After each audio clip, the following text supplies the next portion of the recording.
আজ সরস্বতী পুজো, এই যে শাড়ি পরে এখন রেডি হয়ে চলে এসেছি নদীর কাছে, কারণ ঘর ডোবানো শুরু হয়ে গেছে। বাবন ঠাকুর তাড়াতাড়ি চলে এসেছিলো, তাই এখন ঘর ডোবানোর কাজ চলছে। আর ওখানেই পাশে এক জায়গায় এই যে সরস্বতী পুজো হচ্ছে, সবাই দেখতে পাচ্ছ পুজোর জোগাড় করছে।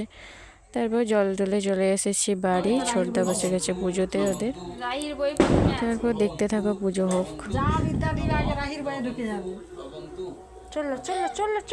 সবার হয়তো অনেক অনেক ভিডিও পোস্ট করা হয়ে গেছে সরস্বতী পুজো নিয়ে। আমি অনেক দেরিতে, কারণ আমি প্রচুর কুঁড়ে আর প্রচুর ব্যস্ত পড়ানো নিয়ে, তাই হচ্ছে ভিডিও এডিট করার সময়ও পাইনি। আজ মোটামুটি পেলাম, তাই করে পোস্ট করছি। কেমন হয়েছে অবশ্যই জানিয়ে কমেন্ট করে। ব্রাহ্মণ ঠাকুর এখন একটু নাচতে শুরু করে দিয়েছে, তোমরাও এনজয় করো। কেমন লাগছে অবশ্যই জানিও নাচ।